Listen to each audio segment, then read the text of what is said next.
Hello everyone, welcome back to Biotech Valley. In this video, we will be discussing about monod equation. Monod equation does not have theoretical proof, but this is generalized equation. This is based on experimental data. But that experimental data is enough for us to study monod equation. Monod equation has lot of limitations, lot of assumptions, but still over that one advantage is enough to study monod equation. Monod equation is the equation which relates specific growth rate to the substrate concentration. He says rice preparation is directly proportional to water. मतलब वो Monod कहते हैं कि हमारी जो growth rate है वो किसी एक लिमिटिंग फैक्टर पे डिपेंड करता है. उसी को हमको इसमें डिटेल में समझना है. हम इनिशियली समझेंगे कि Monod equation, generalize Monod equation कैसे आई. देन हम समझेंगे ग्राफिकल रिप्रेजेंटेशन से. उसके बाद हम maximum specific growth rate and half saturation constant. Hello everyone, so start करते हैं मोनोड इक्वेशन. मोनोड इक्वेशन क्या है? मोनोड इक्वेशन का सबसे पहले हमको मेन प्रिंसिपल जान लेना चाहिए, हम उसको पढ़ क्यों रहे हैं. मोनोड इक्वेशन हमारी डिसाइड करती है batch cycle time. It has lot of assumptions, lot of drawbacks. I drawbacks नहीं बोलेंगे, लिमिटेशंस बोलेंगे, बट स्टिल मोनोड इक्वेशन एक मेन इम्पोर्टेंट हमारा काम कर देती है. क्या वो प्रिडिक्ट कर देती है हमारी बैच साइकिल की ग्रोथ. तो हम पूरा अपना जो प्रोसेस सिस्टम चला रहे हैं वो चला किस लिए रहे हैं? जस्ट ग्रोथ के लिए, और उसी से हमें मतलब है, वही हमारा मोनोड इक्वेशन काम कर देती है. अब मोनोड इक्वेशन देखते हैं कि क्या क्या सीन है इसका. मोनोड इक्वेशन किसने दी थी? जैक्स मोनोड एक साइंटिस्ट थे जिन्होंने मोनोड इक्वेशन दी थी. सबसे पहले हमको ये पता होना चाहिए मोनोड इक्वेशन हम माइक्रोबियल ग्रोथ फेजेस के किस फेज में पढ़ रहे हैं. ऐसे ये बेसिकली सिर्फ एक्सपोनेंशियल फेज के लिए, बट अर्ली मतलब स्टेशनरी फेज में जब एंटर ही हो रहा है, डिक्लाइन फेज यू कैन से, और अर्ली स्टेशनरी फेज, उसमें ये थोड़ी सी एप्लीकेबल है. ठीक है. ये क्या करती है? ये प्रिडिक्ट करती है माइक्रो ऑर्गेनिज्म की ग्रोथ. किसको प्रिडिक्ट करती है? माइक्रोब्स की ग्रोथ को. देखिए, ये किसी भी, इसका कोई भी थ्योरेटिकल प्रूफ अभी तक येट नहीं हो पाया है, बट इसके पास क्या है? ऑब्जर्वेशंस के बेसिस पे इसने अपनी इक्वेशंस को दिया है. तो इसलिए हम इसको क्या बोलते हैं? इसीलिए इसको हम बोलते हैं कि this is empirical mathematical model of monod. This is not based on any theoretical proof. This is just based on experimental data, observations and experiences. Okay. तो कब कब मोनोड इक्वेशन का रोल आया? When growth reaches its maximum. Exponential phase में mu equals to mu max हो चुका है. And when substrate becomes a limiting factor. जब सबस्ट्रेट कम हो गया, ग्रोथ धीरे धीरे होना कम हो गई. एग्जाम्पल ग्लूकोज और लैक्टोज था. ग्लूकोज तो एकदम हमारा जो है क्या, डिप्लीट हो चुका है, बट हमारे पास स्टिल लैक्टोज बचा है. बट लैक्टोज उसकी ग्रोथ क्या है, स्लो डाउन कर दे रहा है. मतलब जितनी स्पीडली ग्लूकोज पे वो शो कर रहे थे अपनी ग्रोथ, उतनी स्पीडली नहीं कर रहे हैं. ठीक है. Then growth starts to slow down exactly at that time. जब ग्रोथ फेज अपना मैक्सिमम रीच कर ले, एग्जैक्टली एट दैट टाइम, जब ग्रोथ स्लो डाउन हो जाए, तभी क्या आती है? हमारी Monod equation comes into play. हमारी मोनोड इक्वेशन तभी क्या रोल में आई, एंटर प्ले किया, तभी हमारी मोनोड इक्वेशन ने एंट्री ली. ठीक है. अब देखते हैं मोनोड ने स्टेटमेंट क्या दी थी. मोनोड ने कुछ ऐसा बोला कि sustained growth rate is limited by substrate, not by microbial death. वो ऐसा कहना चाह रही थी कि हम सबस्ट्रेट की कंसंट्रेशन बढ़ाते जाएंगे, सबस्ट्रेट देते जाएंगे, माइक्रोब्स खाते जाएंगे, ग्रो करते जाएंगे. एक भी मरेगा तो 4 माइक्रोब है वो डिवाइड होके क्या रेट को बराबर करते जाएंगे. इनका कहने का मतलब इतना था कि 1 से 2, 2 से 4, 4 से 8 बैलेंस ग्रोथ है. इनके लिए कोई डेथ है ही नहीं. मतलब इन्होंने माइक्रोबियल डेथ को इग्नोर कर दिया। इन्होंने स्टेटमेंट तो ऐसा दिया ही कि sustain growth rate is limited by substrate not by microbial death, but इन्होंने माइक्रोबियल डेथ को एकदम इग्नोर कर दिया। ये इनकी एक लिमिटेशन भी है। ये सारी लिमिटेशंस अभी हम वीडियो में आगे पढ़ेंगे, ठीक है। तो नीचे लिखा है ना, इन्होंने बोला कि mean rate of growth can be maximised by increasing the substrate concentration not by microbes. It tells that growth depends on substrate concentration. इनकी जो मेन लाइन थी वो यही थी कि ग्रोथ जो है, स्पेसिफिक ग्रोथ रेट डिपेंड करता है सबस्ट्रेट कंसंट्रेशन पे। स्पेसिफिक ग्रोथ रेट किस पे डिपेंड कर रहा है? सबस्ट्रेट कंसंट्रेशन पे। बाकी चीज़ों से इनको कोई लेना देना ही नहीं था, सिर्फ इन्होंने एक स्टेटमेंट ये दी थी। उसके बाद इनके बहुत सारे अजम्पशंस हैं, वही अजम्पशंस हमको इसमें देखने हैं। सबसे पहला अजम्पशन ये है कि one substrate limits the growth. इनका कहना था कि अगर हम राइस प्रिपेयर करने जा रहे हैं तो सीधा सीधा वो सिर्फ वाटर पे डिपेंड कर रहा है, हम कितना वाटर उसमें ऐड कर रहे हैं, ठीक है। बाकी टेम्परेचर हम हाई फ्लेम पे बना रहे हैं या लो फ्लेम पे बना रहे हैं, राइस तो बन ही जाने हैं, ठीक है। हम कुकर में, प्रेशर कुकर में अंडर प्रेशर बना रहे हैं या फिर एक ओपन इन्वायरमेंट ऐसे ही हम बॉईल करके बना रहे हैं, तो चावल तो, राइस तो प्रिपेयर हो ही जाने हैं हमारे। बट पानी पानी इन्होंने बोल दिया कि वो एक लिमिटिंग सबस्ट्रेट था, वो इनका मेन फैक्टर था। ऐसा ये सिर्फ जस्ट एक एग्जांपल दिया है कि मतलब उन्होंने एक किसी सबस्ट्रेट को लिमिट कर दिया था। ये राइस प्रिपेयर उन्होंने नहीं किया था, ये तो मैंने ही कर दिया, ठीक है। उसके बाद in reality microbes you can use different types of nutrients which influence their growth. Reality तो ये है कि जो माइक्रोब्स हैं वो डिफरेंट टाइप के जो न्यूट्रिएंट्स प्रेजेंट है हमारे बायोरिएक्टर में, वो उनकी इन्फ्लुएंस करता है ग्रोथ। सिर्फ एक single factor can't decide their growth, ठीक है। ये भी इनकी एक लिमिटेशन थी। सेकेंड, इन्होंने बोला कि growth rate is proportional to substrate concentration. तो बोला जो ग्रोथ रेट है सिर्फ किस पे डिपेंड कर रहा है? सबस्ट्रेट कंसंट्रेशन पे। मगर ऐसा नहीं था। The normalize the normalized specific growth rate will always increase with substrate, but in reality inoculum size, bacteria number, pH, temperature, oxygen, etc. also influence the growth. तो ऐसा इन्होंने बोला, ग्रोथ रेट प्रोपोर्शनल सिर्फ जस्ट सबस्ट्रेट कंसंट्रेशन के, ऐसा नहीं है, बहुत सारे फैक्टर्स उसको अफेक्ट कर रहे होते हैं। Next is he assumed balance growth. उन्होंने क्या कॉन्सेप्ट दिया? Balance growth. एक्सपोनेंशियल फेज में बैलेंस ग्रोथ होती है और वहीं पर हम मोनोड इक्वेशन बोल रहे हैं। बैलेंस ग्रोथ है, बैलेंस सेल डिवीजन, 1 से 2, 2 से 4, 4 से 8, 8 से 16 and so on. No cell death, ignoring cell death, मतलब अगर बाइनरी फिजन हुआ तो उनके अकॉर्डिंग एक से अगर दो माइक्रोब्स बने हैं तो उनके अकॉर्डिंग दोनों माइक्रोब सर्वाइव करेंगे ही करेंगे, but in reality this is not possible. Next है note considering product and substrate inhibition. Inhibitors like antibiotics, lactic acid can influence growth.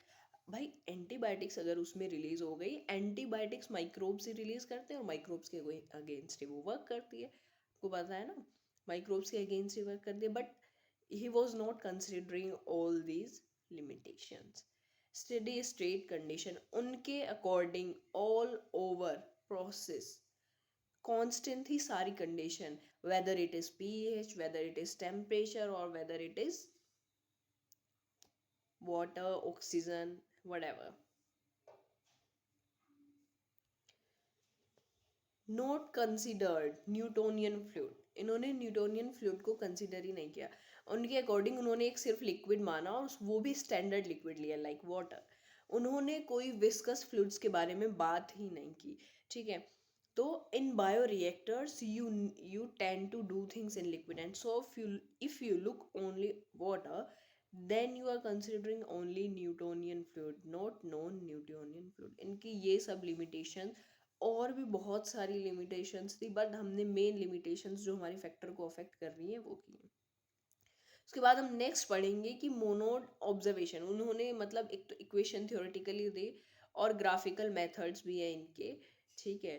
ये डबल रेसिप्रोकल प्लॉट करके, और एक और, वो दोनों भी हम नेक्स्ट वीडियो में पढ़ेंगे, क्योंकि ये वीडियो बहुत ज़्यादा लंबी हो जाएगी, दैट्स वाई इसको लिमिट करने के लिए हम नेक्स्ट वीडियो में effect of low and high substrate पे मोनोड काइनेटिक्स कैसा आ रहा है, क्या उसकी इक्वेशन हो जा रही है, क्या उसकी इक्वेशन में चेंजेस हो जा रहे हैं, वो सब भी पढ़ने हैं, ठीक है। मोनोड ने ऑब्जर्व किया था ई कोलाई की ग्रोथ को एक सिंथेटिक मीडियम में at 30 degree Celsius. He observed that this is experimental data, not theoretically. ये theoretically कुछ प्रूव ही नहीं करना चाह रहे थे, उन्होंने एक्सपेरिमेंटल डेटा ऑब्जर्व किया। एक्सपेरिमेंटल डेटा ऑब्जर्व करने के बाद उन्होंने ऑब्जर्व किया कि जो नेचर है कर्व का वो हाइपरबोलिक शो हो रहा है। तो उनके दिमाग में आइडिया आया कि अगर ये हाइपरबोलिक कर्व शो कर रहा है तो हमको यहाँ पर अप्लाई करनी चाहिए क्या, हाइपरबोलिक इक्वेशन। तो उन्होंने यहाँ पर फिर हाइपरबोलिक इक्वेशन अप्लाई कर दी। तो इन्होंने मतलब एक जो रेट कंसंट्रेशन की है, एक कनेक्टिविटी है रेट कंसंट्रेशन की, एक ऑलरेडी वो इक्वेशन है, इन्होंने उसी को थोड़ा थोड़ा यूज़ करते हुए अपनी इक्वेशन दी, और एट लास्ट इनकी इक्वेशन भी मेंटन एंजाइम काइनेटिक्स वाली जो मेंटन की इक्वेशन है, माइकेलिस मेंटन की, उसी के जैसी निकली, ठीक है। सो ही अप्लाइड अ हाइपरबोलिक इक्वेशन। तो उन्होंने हाइपरबोलिक इक्वेशन क्या की, अप्लाई की।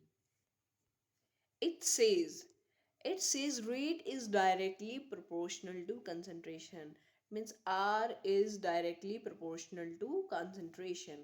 Here हम यहाँ बात कर रहे हैं किसकी, specific growth rate। तो specific growth rate is directly proportional to substrate concentration, ऐसा किसने कहा, ऐसा मोनोड ने कहा। And in hyperbolic equation it says, ये तो नॉर्मल उन्होंने जस्ट बताया कि हाँ ये इसकी डायरेक्टली प्रोपोर्शनल थी, जितना ज़्यादा सबस्ट्रेट उतनी ज़्यादा specific growth rate. And in hyperbolic equation, R is directly proportional to C by C1 plus C, ठीक है। और प्रोपोर्शनैलिटी की साइन हटाते हुए हमने एक कांस्टेंट इंट्रोड्यूस किया R की। ये रेट कंसंट्रेशन की इक्वेशन ऑलरेडी थी, ठीक है। तो फिर सेम इस इक्वेशन को फॉलो करते हुए मोनोड ने अपनी इक्वेशन दे दी। उन्होंने कहा म्यू यानी specific growth rate is directly proportional to substrate, और इन्होंने इसमें दो कांस्टेंट इंट्रोड्यूस किए।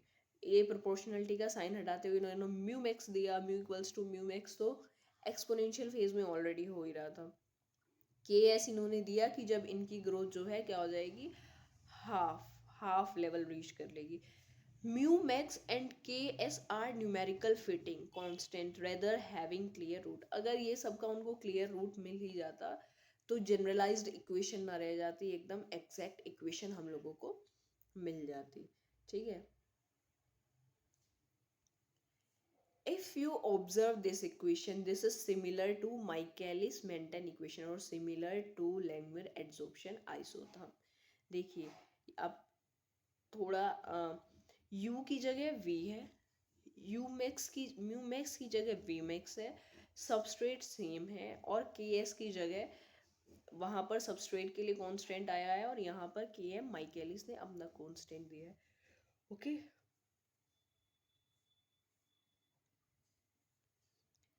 नेक्स्ट है, अब हम इस इक्वेशन को थोड़ा सा डिफाइन करेंगे, है ना, थोड़ा सा डिटेल में इस इक्वेशन को हम डिफाइन करेंगे। Mu equals to mu max into substrate limiting substrate. याद रखना है मोनोड की तब भी बात करेंगे हम वहाँ पर सबस्ट्रेट को ओनली सबस्ट्रेट नहीं, लिमिटिंग सबस्ट्रेट बोलेंगे, दैट लिमिट्स द ग्रोथ। के S is half saturation constant. ये हमारा ग्राफ होना शुरू, थोड़ा सा स्ट्रेट चलेगा और फिर टर्न लेगा, और जब टर्न लेगा दिस इज हाइपरबोलिक कर्व, और आधे पे पहुंचेगा तो के एस, और पूरे पे पहुंच जाएगा तो म्यू एक्स, मतलब म्यू मैक्स बाई 2 आधे पे, और पूरे पे म्यू मैक्स। तो इस इक्वेशन को डिटेल में डिफाइन करते हैं, एक एक चीज ग्राफ देखते हैं नीचे।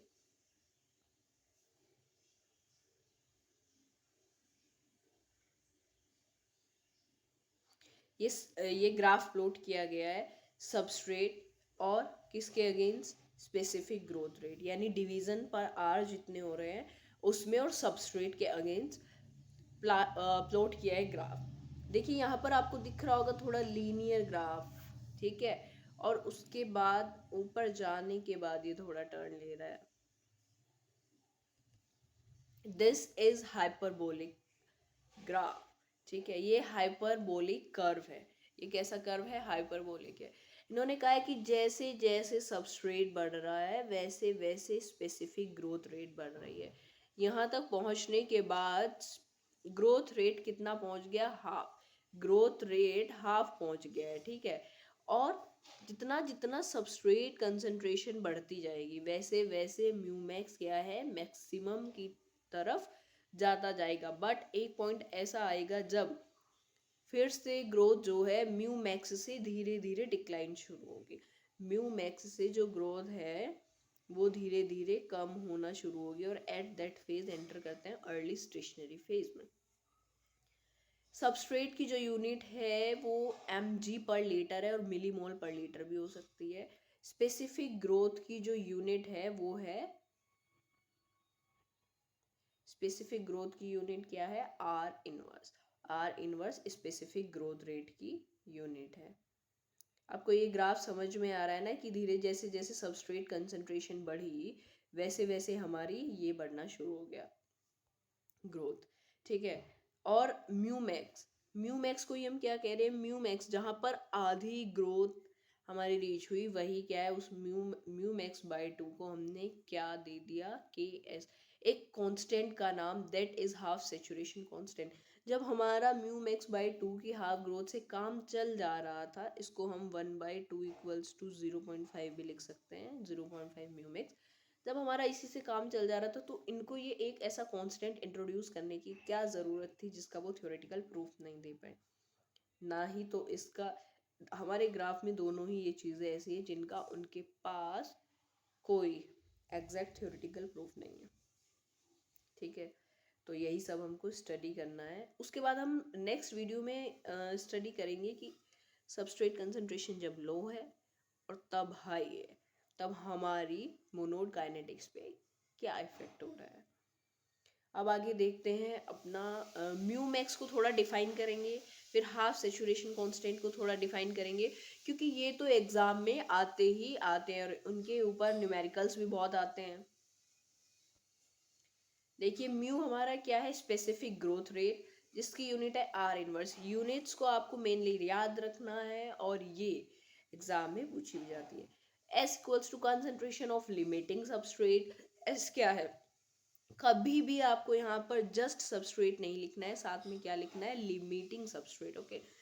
सबस्ट्रेट की यूनिट में mg/लीटर भी हो सकती है, मिली मोल पर लीटर भी हो सकती है। अगर ऑप्शन आता है MSQ में, गेट में, तो आपको ये दोनों यूनिट याद होनी चाहिए, क्योंकि mg/लीटर तो नॉर्मली सबको याद रहती है बट मिली मोल पर लीटर बहुत कम लोगों को याद रहती है। तो इसलिए वो सिंपली MSQ में भी आते हुए, मतलब MSQ पूछ ही क्यों रहा है, उसका एक से ज़्यादा आंसर है ही है, तो आपको ये याद रखना है। नेक्स्ट देखते हैं mu max, maximum specific growth rate. अब भाई मैक्सिमम स्पेसिफिक ग्रोथ रेट से तो न्यूमेरिकल्स आते ही आते हैं। जैसे जैसे ग्रोथ बढ़ रही तो सबस्ट्रेट की कंसंट्रेशन तो क्या डिक्रीज हो ही रही है, मगर हमारे तो जो मोनोड है वो कह रहे थे सबस्ट्रेट बढ़ाते जाइए, ग्रोथ बढ़ाते जाइए, सबस्ट्रेट बढ़ाते जाइए, बायोमास पाते जाइए, बस ये चल रहा था उनका। तो कब तक बढ़ाएगा कोई इंसान भाई? सैचुरेशन लेवल हर चीज़ का एक ना एक दिन आ ही जाता है। Maximum growth rate at which microbial population increases. Microbial population increases, किसी एक कॉलोनी की माइक्रोबियल पॉपुलेशन इंक्रीज हो रही है, and size per unit time per unit biomass present. एक कॉलोनी है तो वो कितनी बड़ी हो रही है, बस ये जानना है आपको।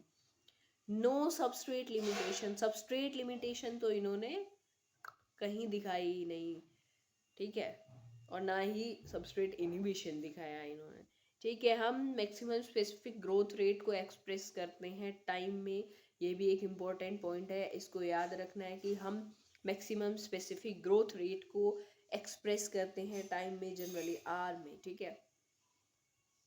नेक्स्ट इसकी कैलकुलेशन है, जब हमारे पास डेटा सेट्स दिया हो लाइक हमको ऐसे दिया है कि 6 आवर पे कितनी ग्रोथ हो रही है, 7 पे, 8 पे, और हमको इधर दे भी दिया कि 10 mg/L, 12, 18 ऐसे कुछ हमको दे भी दिया। तो जब हमारे पास 2 पॉइंट्स है और किसी बीच वाले पॉइंट पे पूछिए कि एट 16 आवर बताओ, तो आप 8 को x2 ले लेंगे, 6 को x1 ले लेंगे, ठीक है। और इधर आपको टाइम दिया है कि 10 घंटे पे, 12 घंटे पे, 18 घंटे पे, ठीक है। ये आपको टाइम दिया है यहाँ पर 6 घंटे पे, 7 पे, 8 पे, और ये इतनी आपको बायोमास दिखा रहा है। तो आप इसको x2 लेंगे, इसको x1 ले लेंगे, इसको t2 ले लेंगे, इसको t1 ले लेंगे। आपको ऐसे करके अपने सारे के सारे न्यूमेरिकल्स जो हैं सॉल्व करने हैं। ये तब के लिए हमने बताया जब आपको 2 डेटा पॉइंट्स दिए हों, बट आप मोनोड इक्वेशन यूज करके भी मैक्सिमम स्पेसिफिक ग्रोथ रेट निकाल सकते हैं। सिंपली आपको यहाँ पर वैल्यूज दी होंगी, जैसे जैसे आपको वैल्यूज दी होंगी वैसे वैसे आप वैल्यूज पुट करके कर लेंगे। अब देखते हैं सिग्निफिकेंस, म्यू मैक्स का सिग्निफिकेंस क्या है। म्यू मैक्स के बहुत सारे सिग्निफिकेंस है। Identification of rate limiting step, main significance तो म्यू मैक्स का, जैसे वहां पर वी मैक्स का था माइकलिस मेंटन इक्वेशन में, कि वो रेट लिमिटिंग स्टेप बता रहा था। रेट लिमिटिंग स्टेप वो जहां पर आपका रेट ग्रोथ कम होनी शुरू हो जा रही है, वही वही आपका क्या रेट लिमिटिंग सब स्टेप है। अब हमको ये मतलब कॉन्टिन्यूस कल्चर की बात थोड़ी कर रहा है। डाइल्यूशन रेट वगैरह जहाँ पर ये इंट्रोड्यूस कर दे रहा है वो कॉन्टिन्यूस कल्चर की बात कर रहा है। रेजिडेंस टाइम ये हमको बता रहा है। डाइल्यूशन रेट, फीड रेट, किस रेट से फीड करना है। Optimal substrate concentration, batch cycle time. फिलहाल तो आप बैच कल्चर में अगर मोनोड पढ़ रहे हैं तो आप बैच साइकिल टाइम और रेट लिमिटिंग स्टेप पे ज़्यादा ध्यान देंगे। बाकी कॉन्टिन्यूस कल्चर, कीमोस्टेट में हम आपको ये सब इंट्रोड्यूस करा ही देंगे। अगर अगर हमारे पास वो दे रहा है कि 2 सबस्ट्रेट हैं जो लिमिट कर रहे हैं ग्रोथ को, तो हम कुछ ऐसे रिप्रेजेंट करेंगे। Mu equals to mu max, substrate S1 और S2 दो हमने ले लिए, KS1 plus S1, KS2 plus S2। हम कुछ इस तरीके से अपनी इक्वेशन को रिप्रेजेंट करेंगे और इसी इक्वेशन को सॉल्व करके अपना आंसर भी निकाल लेंगे। मतलब जो मैक्सिमम पॉसिबल हो सकता है वो मैं सब कवर करने की कोशिश कर रही हूँ। और नेक्स्ट वीडियो में इन इक्वेशन को कैसे रेसिप्रोकेट करके भी हम ग्राफ बनाते हैं, कैसे उससे हम ग्रोथ को डिफाइन करते हैं, वो सब भी हमको देखना है। अब हम नेक्स्ट बात करते हैं half saturation constant, and it is also known as half velocity constant और सबस्ट्रेट एफिनिटी कांस्टेंट। इसको हम हाफ वेलोसिटी कांस्टेंट और सबस्ट्रेट एफिनिटी कांस्टेंट भी बोलते हैं। एफिनिटी का मतलब ये होता है बाइंडिंग, कितनी बाइंडिंग शो कर रहा है माइक्रोब सबस्ट्रेट पे, उनका जो अट्रैक्शन है वो कैसा है, ठीक है ना। इसके बाद ये टेल कर रहा है, क्या बता रहा है ये हमको, ये हाफ सेचुरेशन कांस्टेंट हमको बता रहा है concentration of limiting substrate and specific growth rate का रिलेशन, को रिलेशन बिटवीन। अभी हमने बताया ना हाफ सेचुरेशन कांस्टेंट क्या है। हाफ सेचुरेशन कांस्टेंट को हम KS से रिप्रेजेंट करते हैं, and this is half mu max, और यू कैन से 1/2 को you can write 0.5 mu max equals to KS। Same ही होता है, अगर ऑप्शन में दोनों दिए होंगे तो आपको दोनों को टिक करना है, थोड़ा सा अपनी माइंड को यूज करते हुए।